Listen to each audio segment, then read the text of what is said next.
particularly a pleasure to introduce Professor Michael Northcott. Michael is based in the School of Divinity in the University of Edinburgh. He's got a very distinguished background in dealing with environmental ethics. He's written a number of books.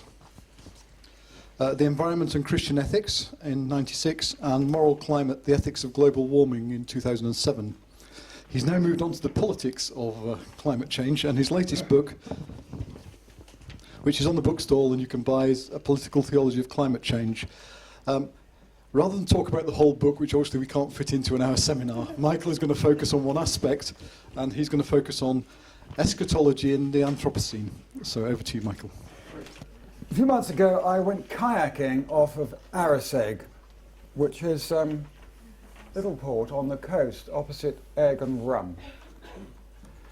And it was on a week-long course based in a rather lovely little Scots baronial house called Outdoor Philosophy. It's led by a woman called Kate Rawls, who also teaches in the University of Cumbria and runs this consultancy where she gets scientists, philosophers, and people involved in green NGOs and green politics together to think and reflect on the environmental problematic and what to do about it, at the same time as getting outside into the environment. And doing it in a sea kayak, and what the guide that I read described as the most Caribbean-like sea kayaking experience you can have in Britain off of Arisaig was wonderful, particularly since we actually had a warm week. The whole month of June was warm in Scotland, so it was really amazing to be floating through sea kelp forests out to white coral sand islands with rocks, and then to have discussions about climate change and species extinction with expert scientists and oceanographers and ecologists and politicians. The first thing that we did together on this week of outdoor philosophy was an exercise on the lawn. Well, we had dinner, of course, the night before.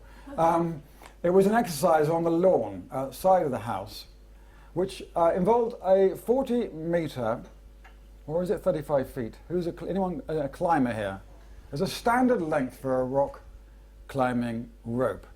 I think is 35 feet.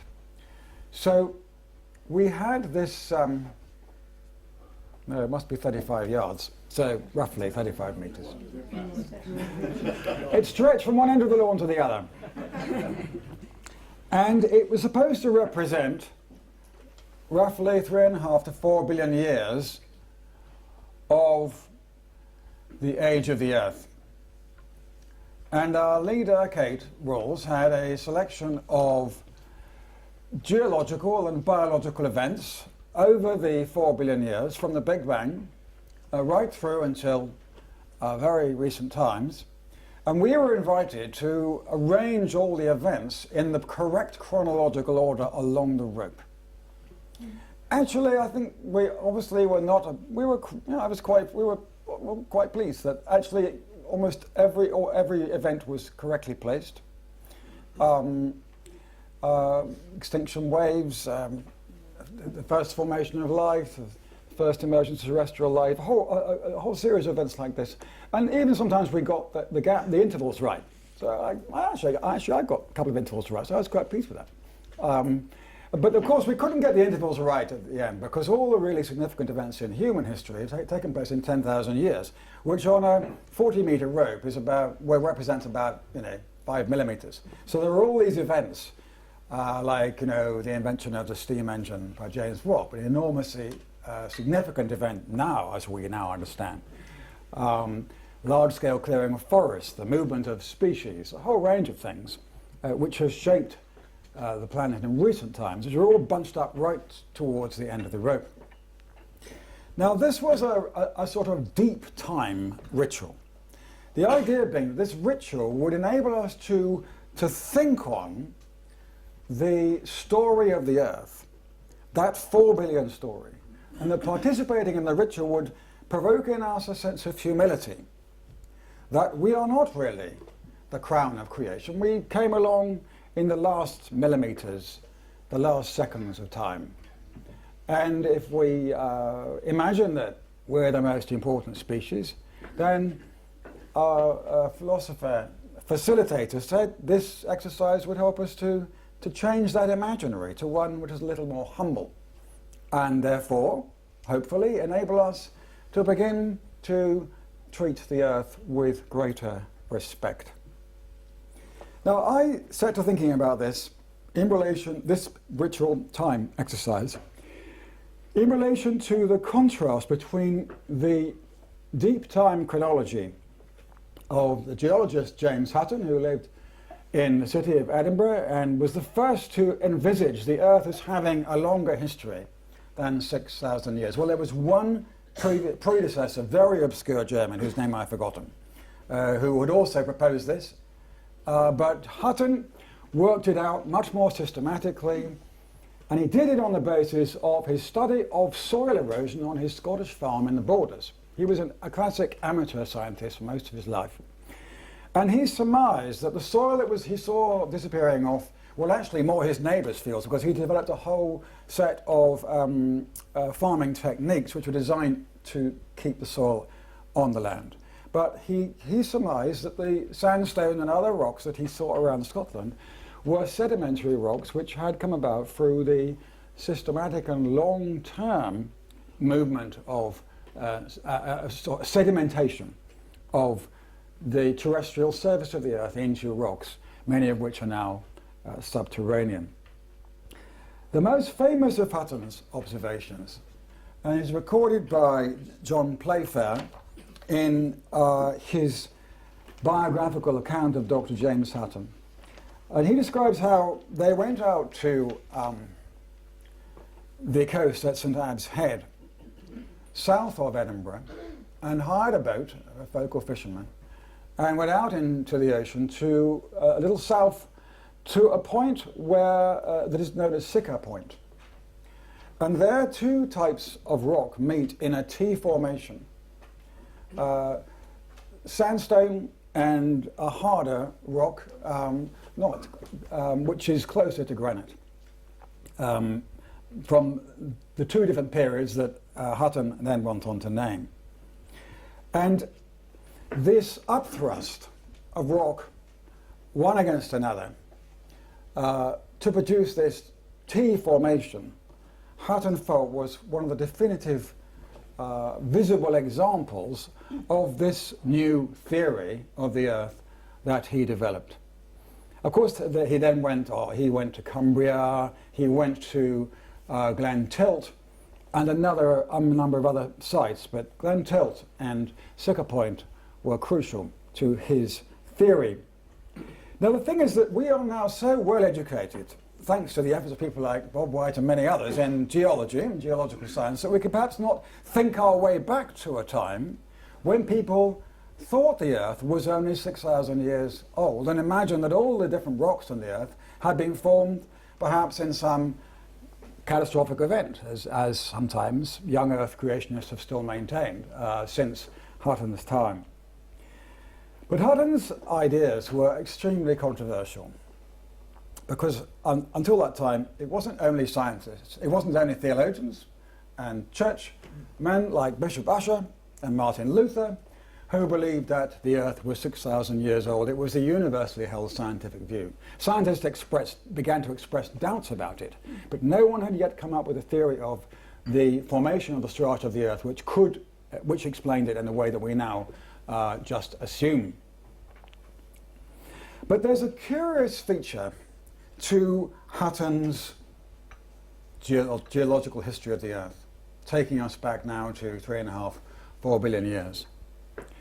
And this is that it displaces the human from all eras and epochs until roughly the Holocene. We had almost no impact on the planet until the Holocene, principally because it was in the Holocene that we learned to domesticate plants and animals, and then large-scale tree clearing, habitat modification. The evidence seems to be that the first the primordial extinctions of any significance began in concert with the introduction of agriculture, though it may also be the case that hunter-gatherers, as they develop better tools, also acquire the ability to significantly degrade the numbers of species like the woolly mammoth. But the argument about the demise of the mammoth in North America continues. There's no argument, though, that agriculture gave human beings a great deal more influence over the earth than they had before. Now, one day after a lovely time out at sea, I was in a conversation with Andrew Watson, who is an oceanographer, much as my host here today. And he said to me, when I explained that I worked in ecology and religion, he said to me, oh yes, well of course the trouble is the Christians, it's this dreadful dominion story that you have, and this is what's caused all the problems, you see. So I said to him, yeah, but you have to read the story of Genesis from a scientific perspective, in the civilizational context in which that story developed. We now know that the Jordan Hills are, when I say no, one always has to be careful. Quite a number of anthropological archaeologists now believe that the Jordan Hills were the first place where human beings successfully cultivated cereals in amounts significant enough to displace gathered crops, gathered foods. And if one understands that, then it becomes clear, it seems to me, why we have two creation stories, the Gilgamesh epic and the Genesis creation story, from that region, both of which warn about human powers over nature.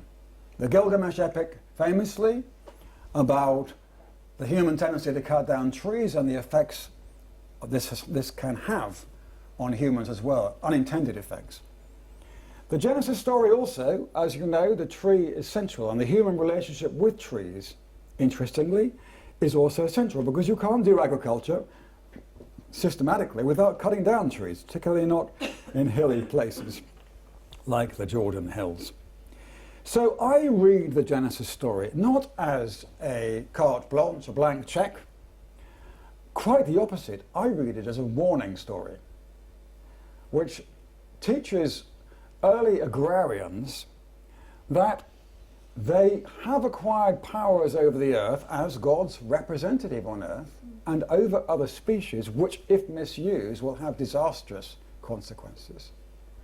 And I suppose to me what's so fascinating, at least in this particular part of the science-religion conversation that I'm mainly involved with, which is the ecology-religion conversation, how much the conversation has been misled, really, by Lynn White's famous account in an article in Science in 1967, that this creation story is the source of all the problems of Western civilization's relationship with nature, rather than a very important warning.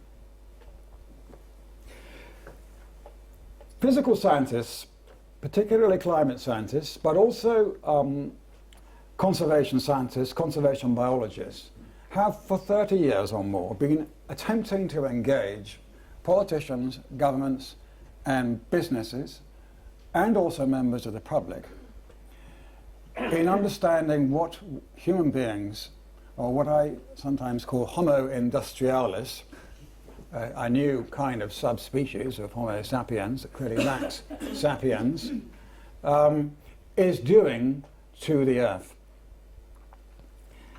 The two clearest indices of the ecological crisis, broadly described, are the increasing rate of species extinction, which, again, there's disagreement, but it's somewhere between 100 and 1,000 times the background rate. I think the evidence at the moment would argue it's more like 100.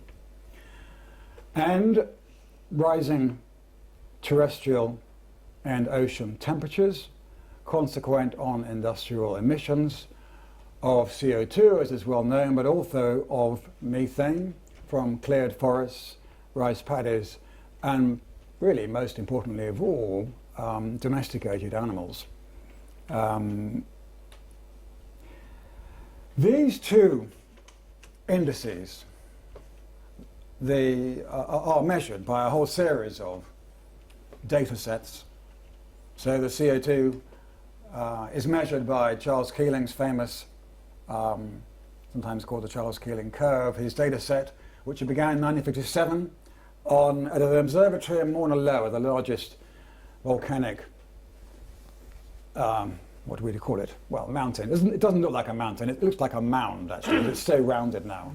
But it's the single largest volcanic kind of extrusion on the surface of the Earth. And the air in Hawaii is very clear, so we started measuring CO2 in 1957. Now, if the politics of climate change, about which we hear quite a lot, was working, we would by now, after more than the UNFCCC, the United Nations Framework Convention on Climate Change, was enacted by the nations in 1986 after pressure from the World Meteorological Organization. Since that time, it has made no impact on the Keeling curve. Indeed, the curve has gone up faster since 2000, including in the period covered by the Kyoto Protocol, which is the single treaty designed to restrain emissions that emerged from the UNFCCC.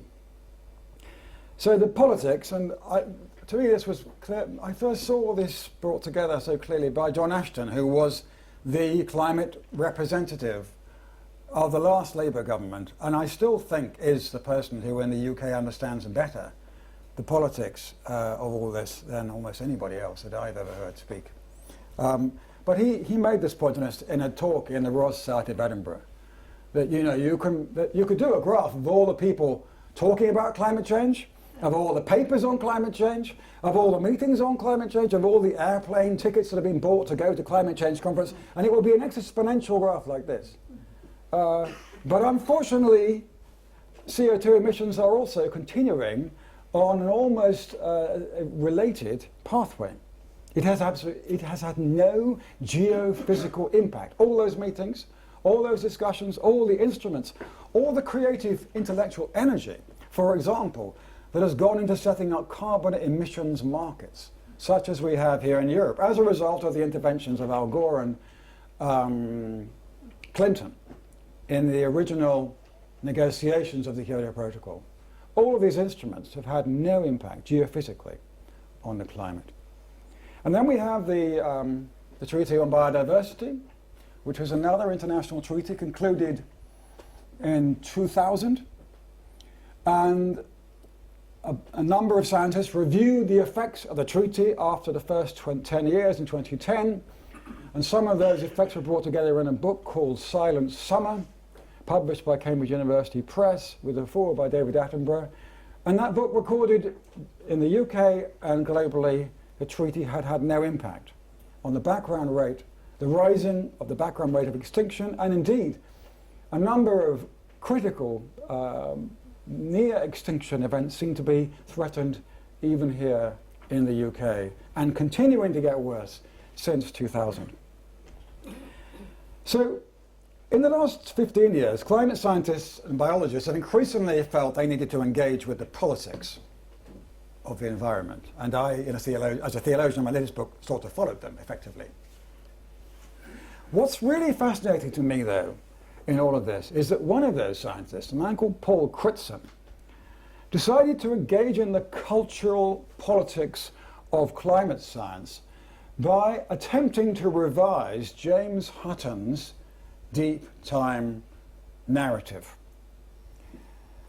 Crutzen proposed in a paper in 2000, the paper is on the sheet, it's simply called the Anthropocene, in Global Change newsletter, very short, crisp paper with Stormer, that humanity passed at a certain moment, which he identifies roughly with Industrial Revolution, from the Holocene era, or epoch, to the Anthropocene. And what he meant by this was that, well, he meant a number of things. But essentially what he meant was that in the last 10,000 years, climate has changed. The skeptics love to point out, that there have been changes in the past. They love to go on about the medieval warm period and the little ice age and Bruegel's paintings of the Thames and rivers in Amsterdam and Rotterdam where people skated for months on thick ice. Yes, the climate modestly changed in the Middle Ages and it has done over 10,000 years. And this has influenced human civilization. All of our great cathedrals in Europe were built on the back of crop surfaces in what sometimes is called the medieval warm period. People had too much food, and instead of thinking, we can put it in the bank and hide it away in a tax haven, they built cathedrals to God to celebrate God's beneficence. But these changes in the past, scientists argue, are of little consequence compared to the changes that are now taking place in our climate. And so what Crutzen argues in his Anthropocene paper is that whereas the changes in the past were determined by insolation, modest variations in insolation, which come about for reasons that are still argued over. One of them is the Milankovitch tilt, slight adjustments in the tilt of the Earth in relation to the Sun. Another of which is simply activity on the surface of the Sun, such as sunspots. The advocates of the Anthropocene are saying the Sun, these modest changes in insolation are now, and will be in this new epoch, less influential than anthropos, than humanity, in the direction of life on Earth, in its biology, chemistry, and geology, or what some of my friends in the States, I don't hear it so much in this country, call biogeochemistry. We're not so keen as the Germans and the Americans to invent whole new words just for the sake of it. Now, this claim that we have moved into a new epoch has not exactly made it into a mainstream culture yet. I mean, and indeed, it's surprising how many people haven't heard of it. I was talking to Donald Bruce last week, who is in Scotland, one of the people quite reasonably well known in science and religion, and he hadn't heard the word Anthropocene before. So, of course, it's still being deliberated over. So the Royal Society has produced lots of papers on the Anthropocene, but they haven't reached a judgment. Though there is a kind of scientific process that is now going on to consider whether this is a reasonable and scientifically verifiable claim or not.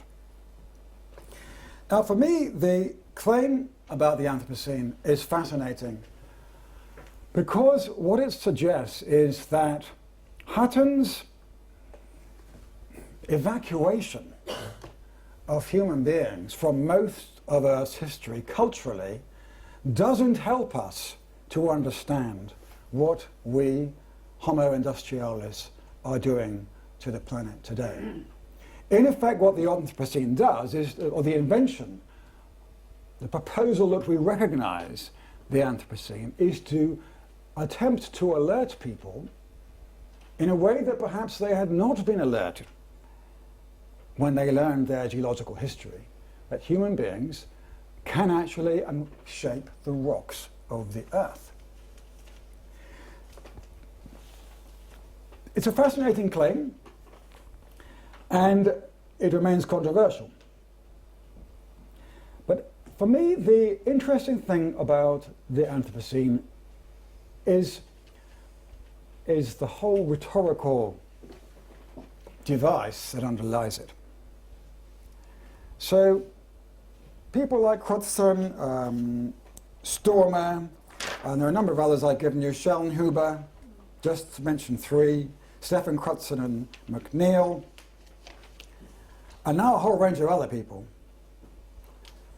envisage that by highlighting that we're in a new epoch, we might become more responsible Earth citizens. And we might begin more intentionally to manage the Earth in a way that we had not before. Now, I'm a theologian first and foremost. And for me, what is really intriguing about the Anthropocene is the way that the announcement of the Anthropocene maps onto Christian eschatology and the Christian understanding of time and Christian apocalyptic. Now, despite the secularization of the language of BC and AD into before the Common Era and the Common Era, which is quite common now in academic circles, one is discouraged by publishers from using BC and AD anymore, it remains the case that this rough estimate of when Christ was born is time-stamped into every mechanical device on the planet. That includes more than a 24-hour clock, including devices like these. This is a computer, in case you thought it was a notebook. So, if we think about the cultural formation of the understanding of history that we inhabit in the Christian West, including its digital, computerized, and mechanical representations, and I'm not just talking about the clock in Wells Cathedral or other astronomical clocks, of which there may be some examples here in Cambridge for all I know, but more broadly than that, there are two clear eras in recent human history: before Christ and the year of our Lord. And then, of course, the theologians argued that there was a third, and it was the time of the Second Coming and the millennial restoration and redemption of all things. So you then get the age of the Hebrews, or the age of the Israelites in some accounts, and then the age of the church, and then the millennium. But of course you have a whole bunch of variations, and I'm not going to give a whole lecture on eschatology and apocalyptic at this point. Augustine, I think, is very influential, though, when he argues that the millennium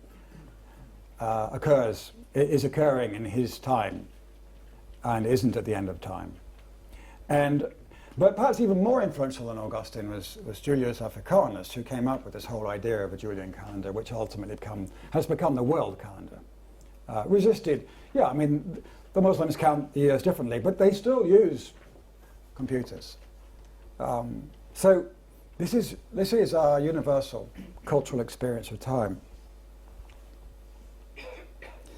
So then you have this Christian conception of two eras, and you have this in which humans are important in both, which is divided by the birth of Christ.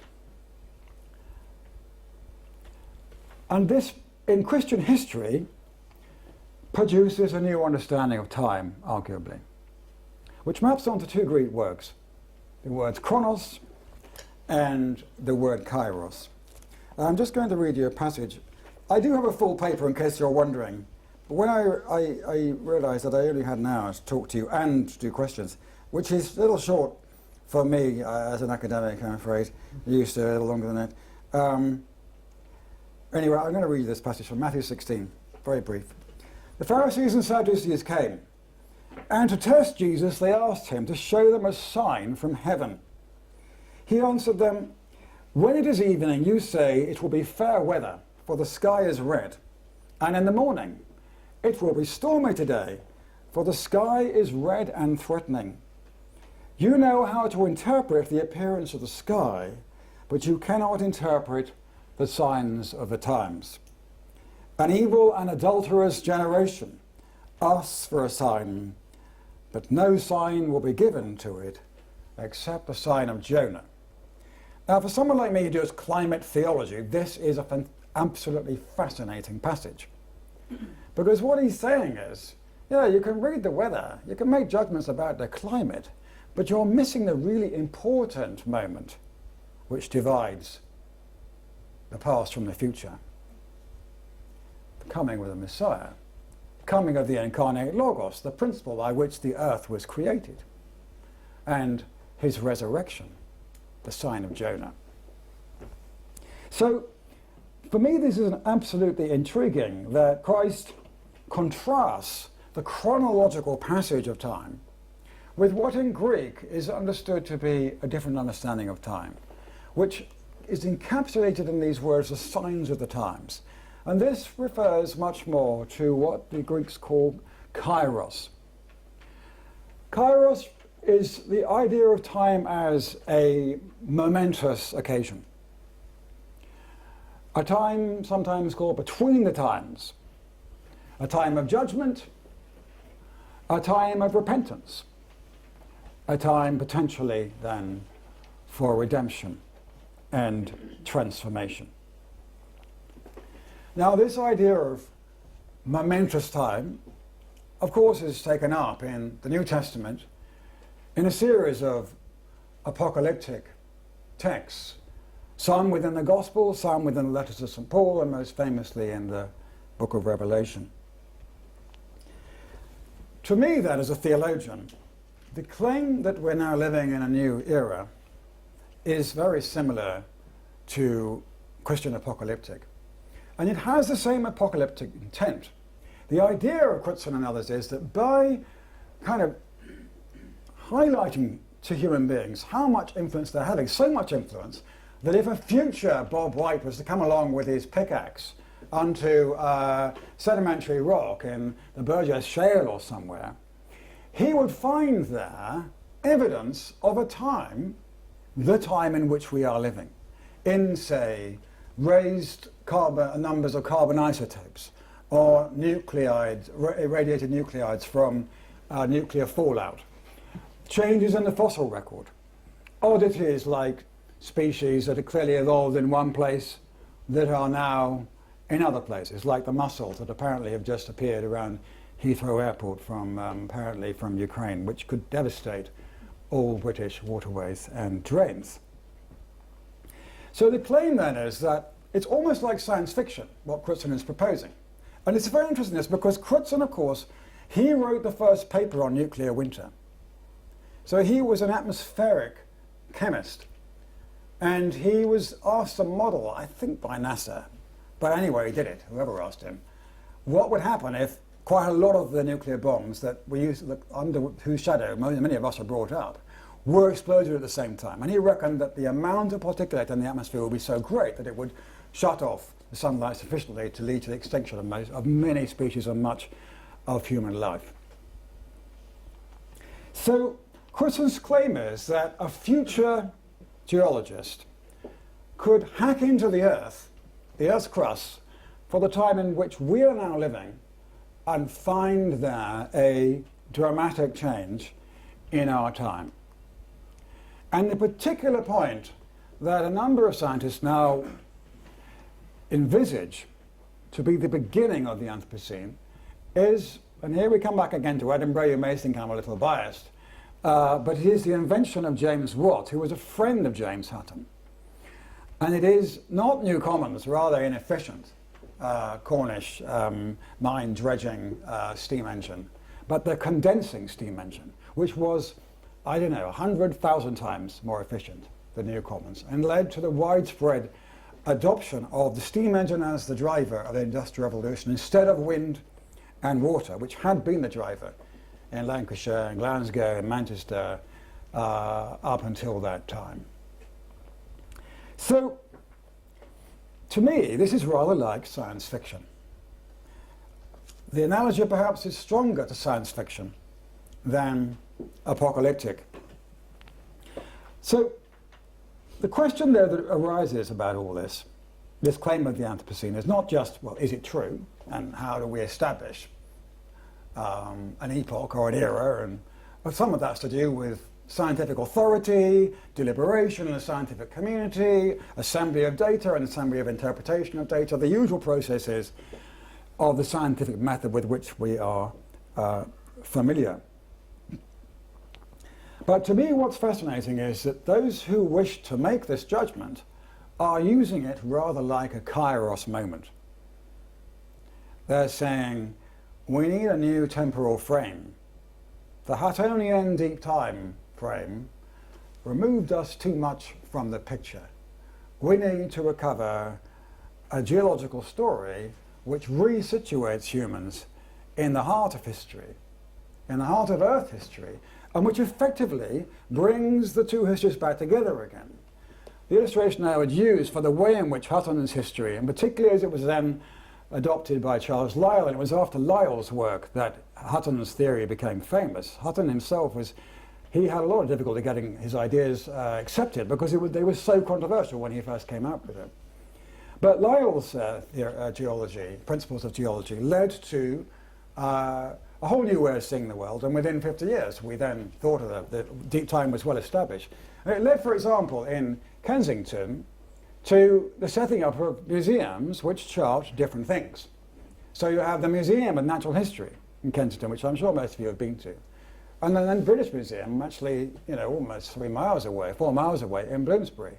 So the history of man and the history of nature at that point in the 19th century was split apart, even in the geography of London.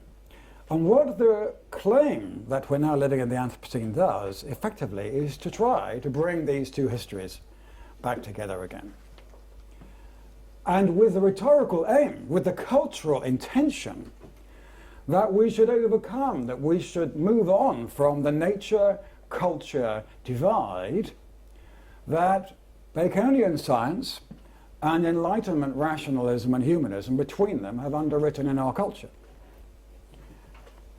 The climate is a hybrid, we're now learning, of human intention, human action, and geophysical and geochemical processes. It isn't just nature. And of course, if you go back to the 16th, 17th century, this was precisely how people understood the climate. It's how people understand the climate in the Old Testament and in the New Testament. So famously, when Henry VIII divorced his godly wife, Catherine of Aragon, it rained for months and the crops drowned in the fields in England, and the people blamed the king's divorce. And of course, that woman that he married, or claimed to have married. We no longer think like this. So when the Somerset levels are drowned, when they were already drained by the monks, it's not really that big a deal. There aren't that many people living on them. We should clearly let the sea back. That's obvious to me. But when they drowned, we don't say, oh, the Queen's had all these divorced children, or, David Cameron's, not a very good ruler, or not ruling justly. We just talk about technical things like whether the rivers have been dredged. So we no longer think, you see, of nature as part of us. And this, arguably, is the fundamental problem that Hutton, in a way, presents us with. The deep time narrative, unlike the Christian narrative, says we're epiphenomenal, we're uninfluential. The history of life on Earth is not ultimately about us. The claim of the Anthropocene tries then to remap human history onto natural history. However, the problem, it seems to me, with this attempt to revise Hutton's deep time is that it doesn't seem to be a very hopeful or potentially redemptive revision. Certainly these geoscientists intend, and climate scientists, that by highlighting the problem in this rather dramatic way, that someone could find that we'd wreck the Earth by looking at the rocks in 1,000 years' time, then it will have a cultural influence on the recalcitrant politics, business world, consumer behavior, and so on, which seem to prevent us acting on species extinction or climate change. But the Christian hope, of course, is different and doesn't map on to human action in the same way. And people often say to me, I speak a lot publicly on these matters, and they, well, how do you keep hopeful? If you don't think that the Paris Agreement is going to solve everything in 2015, well, where is the hope? And for me, the point is that the really important history of the eras of the Earth are those three: BC, AD, and whatever we call it, the kingdom, the millennium. But this doesn't mean that for me, because I hope in the next life and because I hope in a new world and a new heaven and a new earth, that doesn't shape my actions now. I was just saying in the lunch break that the great mistake of the fundamentalists in the 19th century, when they saw that they were losing control over the historical narrative, their great mistake was to go down this extremely literalistic road, which oddly, by increasingly emphasizing what came to be called dispensationalism, invested nearly all the hopes for the salvation of the earth and history in that future millennium and not in the present. And this is underwritten 100 years of quite extreme apocalyptic thinking in Pentecostal churches and Protestant churches in the Americas, and now it's quite widespread, I find, in parts of Asia where I used to live. So, for me, Christian eschatology has been the source of scientific progress, of progress in the arts and cultures, of progress in the domestication of plants and animals, and of all the great things which have brought us to the place that we are now, of great wealth, increasing longevity, and all the wonders of a civilization that we can look back on, as well as those that are immediately present to us. It was precisely the Christian belief that it was God's intention to redeem all things, which sustained the Christian belief in progress in this life as well. So, for me then, I'm not absolutely clear, I'm not yet clear really, that the announcement of the Anthropocene will have the cultural effects and impacts that Paul Crutzen and his colleagues imagine. Because it doesn't seem to me to be a very hopeful story. And one of the features of this particular story, which I think are so curious, is that the beginning of the story, or the beginning of this era, is not the birth of the Christ child. It's not the coming of a Logos into human history and its gradual unfolding in a story of redemption. No, it is the invention of a machine, not a person, not even a creature, a human artifice. And in a way, that to me kind of sums it up. I don't think, rhetorically, culturally, this is going to be a powerful enough new creation story. So I'm afraid my answer remains, to Andrew Watson, would still be that we still need to keep discovering the glories and the resources that lie within the Christian tradition if we are to sustain hope in the context of ecological crisis. Only in that tradition can we find some combination of acknowledgement of human influence, acknowledgement of its potentially damaging influence, and yet at the same time acknowledgement of the glories that come when we sort of get it right, and we sort of understand that God intends that we should heal diseases, that we should relieve human suffering, that we should enhance the beauty of God's creation, and that these are our intrinsic callings as human beings. These are the signs of our salvation in the midst.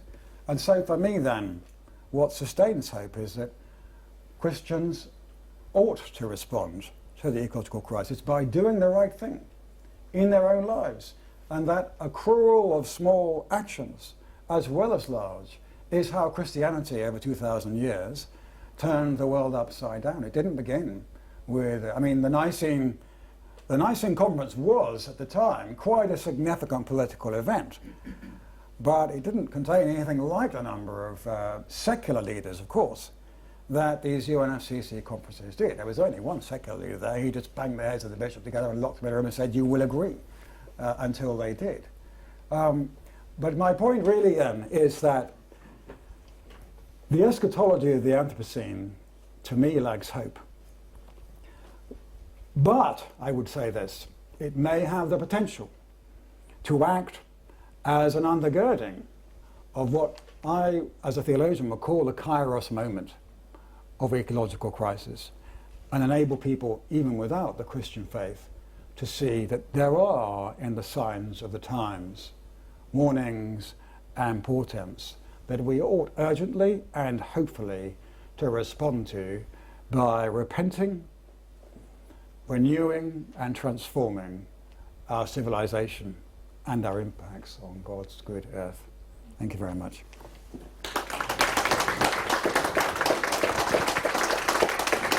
Thank you very much, Michael. And there's time for questions. I'm not sure who's got the microphone. Is that Ruth? Okay. So if you would like to ask questions, if you wait for Ruth to bring you the microphone, so open for questions. Gentleman at the front here.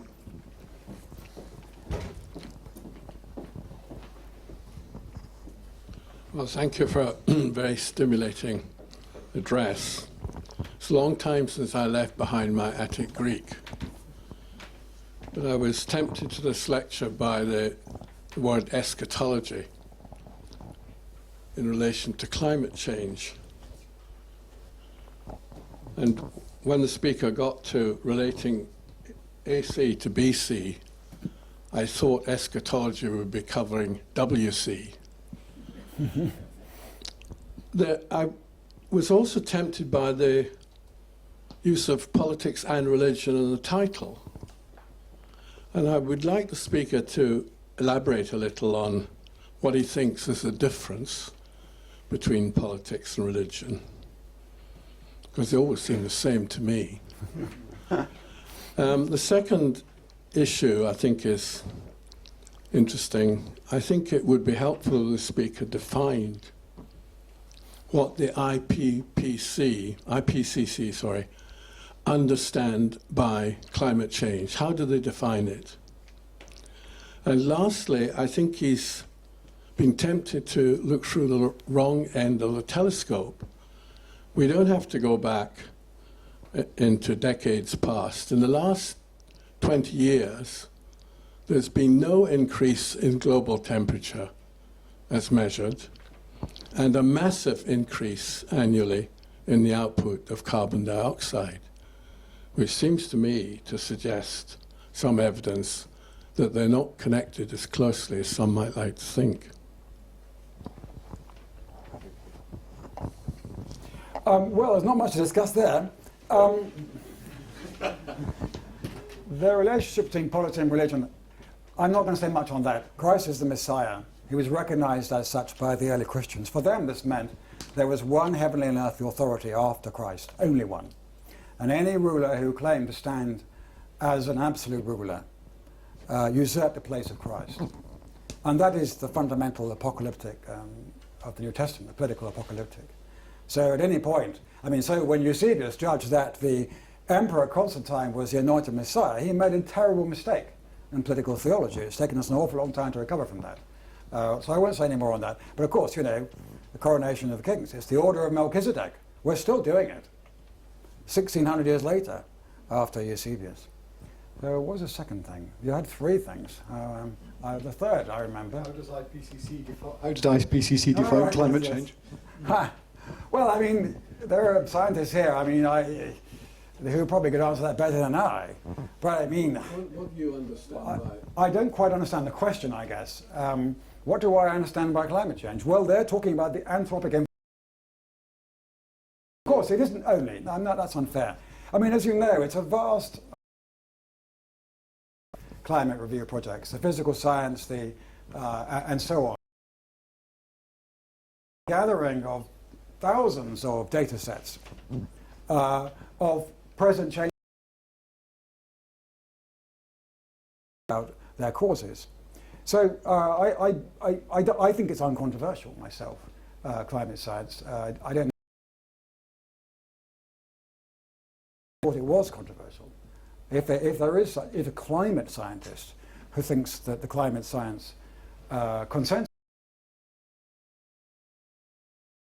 planet and disbelieves that, I have yet to meet them. And I've met quite a lot of climate scientists. I know biologists who claim that climate science is wrong, but I don't know any climate scientists. Maybe there are some, but I've never met them. Now the third point was about how you read temperature sets over the last 20 years. And I could give you a lecture on that. I've got some slides. No, it wasn't about that. But I'm not going to give you a lecture on that. Everybody reads the global temperature in the same way in the official statistics. And that's been constant for the last 20 years while climate. It hasn't been constant. It hasn't been constant over the last 20 years. It simply depends on how you average out the data. So it entirely depends on what proxy, on what set of data you take and how you measure them. If you take an average of terrestrial land temperatures, we have had 3 of the hottest of years in the last 100 years, in the last 10 years. Now that to me is not a cooling planet, and it's not a planet where we're not seeing more warming. I have also seen papers, however, in recent years, which are doing the sort of work that Max, it's Max, isn't it? Merrick. I'm sorry. That Merrick is doing, measuring temperature at depth. And a number of scientists now think that something interesting has happened, that the terrestrial increase has slowed down, it's not stopped. But at the same time, for whatever reason, the oceans are absorbing more warmth currently than they had been doing. Now, this doesn't make me feel better, because of course, warmer oceans drive stronger storms, stronger hurricanes, and the reason and stronger precipitation events, and in other parts of the world create stronger droughts. So, I mean, the reason I'm, as a theologian, I'm most concerned about climate change is ultimately not because I love trees, because I love kayaking, because I love the earth. It's because I love human beings, and I'm called by God to take the Last Judgment seriously. And that indicates that if there's something we can do to reduce the suffering of our fellow humans and we neglect it, we will be judged for that. Now, if it is really the case that our luxury emissions, and the luxury emissions of the 1% of people on this planet who own currently half of the property on the planet, are a major cause of increased suffering from extreme weather events around the globe, and I have no question, I have no doubt about that, because I've met these people and I've been in some of these places. Then I think we have a duty, a human duty, to do something about it, rather than to keep trying to trawl the data sets and find some glimmer of hope that maybe all the scientists are compete for Argo. I don't believe that. Though, I mean, part of me would wish that it were true, you know, because, yeah, I mean, you know, I love flying around the world. I love going to conferences in academic and exotic places as much as anybody, and I don't like the guilt that comes with it if I do get on a plane now. I don't want that. I think there's a gentleman at the back.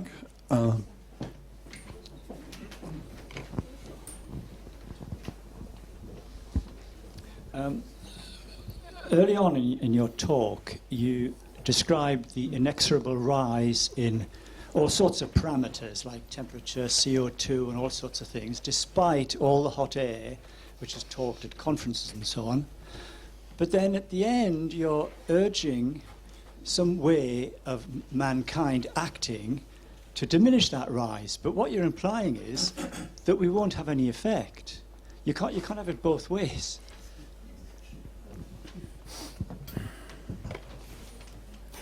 I don't agree that we will not have any effect when we mitigate our impacts on the climate, on habitats, forests, soils, and the ocean. All of the integers of the Anthropocene are integers we can change in our lifetime. If all the planes were taken out of the sky today, and we uninvented the jet engine and aerodynamics, we would rapidly see the very kind of cooling that the gentleman in the front row feels that he's seen in the last 20 years. And I know that because the temperature dropped overnight and the next day in the United States when all the planes came out of the sky after the 2001 event. So that was one experiment in the most heavily flown continent in human history, and the temperature dropped. Recent studies indicate that flying is far more influential on the weather, climate, temperature of the planet than we had once thought. And then if you took all the internal combustion engines that are needlessly used out of the picture as well, you would rapidly see further change. And neither of these events would have much impact on human suffering. Indeed, there is a great deal of evidence that many current human problems will diminish as a result of those two dramatic changes. I mean, we all read stories with some worry about the Ebola virus. How does it spread? It doesn't spread in ships, it spreads on planes. So, similarly, human health. Particulates from exhausts in the UK are still a major factor in asthma, which is a widespread, almost an epidemic disease in this country. At the same time, growing numbers of people now are becoming overweight in the UK. The indices I'm seeing is we're looking at in 2050 at a majority of the population being medically overweight. One of the main reasons for that is the use of cars. I mean, I'm a cyclist. I do possess a vehicle. I have to admit, a private vehicle. I've got a small holding, and I did find, trying to cart manure around on the trailer on the back of my bicycle a bit problematic. But I don't use it in the city, and I feel healthier for it, even though I might have to breathe in the occasional fume from a rather dirty bus.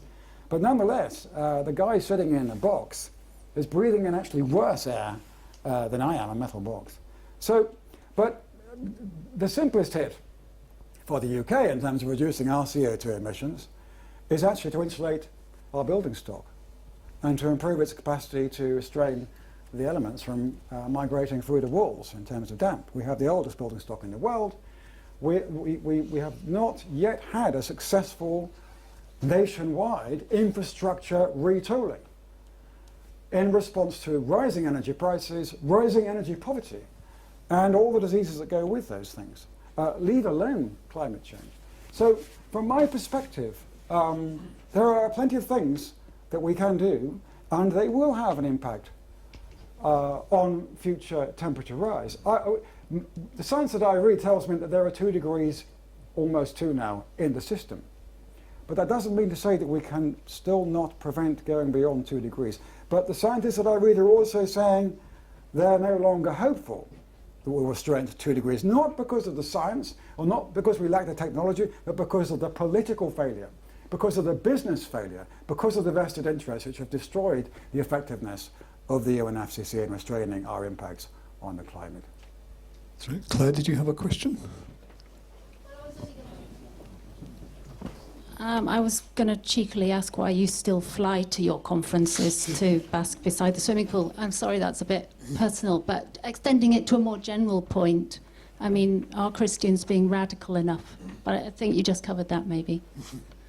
Our Christians being right. I missed what you first said. How can you justify still flying? It was water off a duck's back.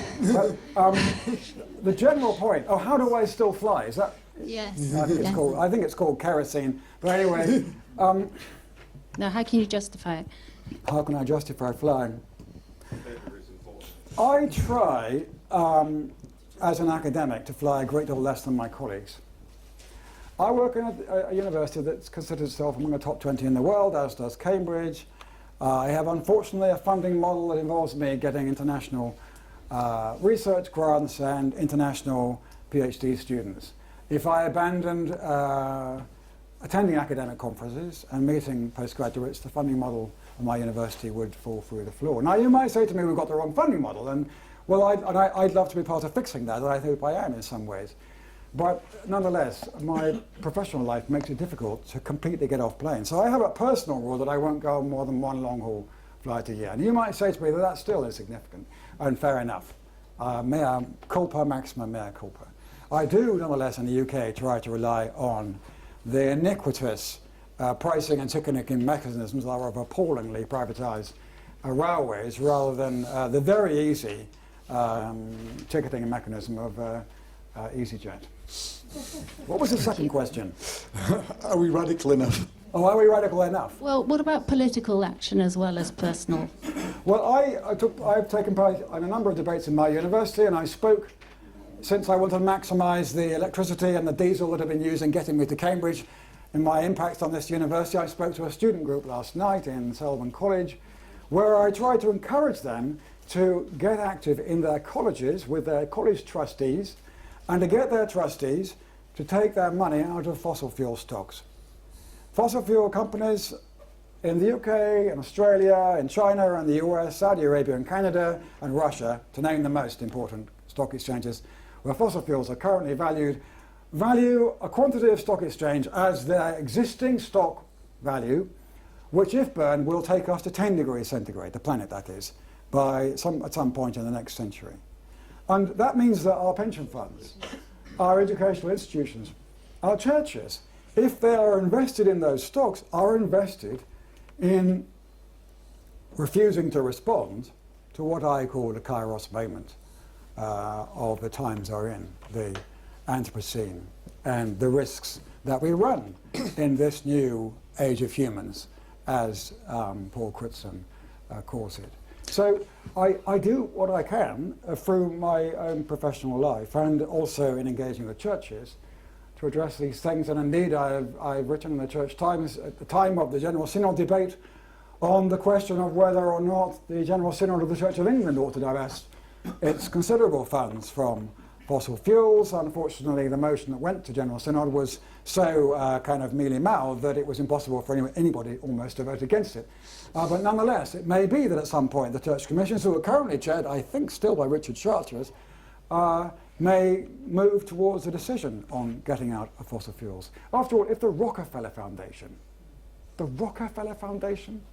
can announce, as it did in New York City last week in Manhattan, that they are going to get out of fossil fuels, which is how, of course, the Rockefeller Foundation made its money so successfully that the company Standard Oil, which is the origin of the Rockefeller Foundation, was just so powerful that the United States government actually had to break it up into two because they reckon it was becoming a threat to government. If only someone had done that with the RBS, we'd have fewer problems right now in the national economy. If that family can announce an intention to get out of stocks in the companies and the product from which they made their wealth, surely the churches, surely the institutions like Cambridge and Edinburgh, which generate the climate science, which generate the evidence on biodiversity and species lost on the ocean, surely they ought to be able to educate the public and their own students by getting out of fossil fuel stocks. I think we're going to have to call a halt there. Thank you very much, Michael.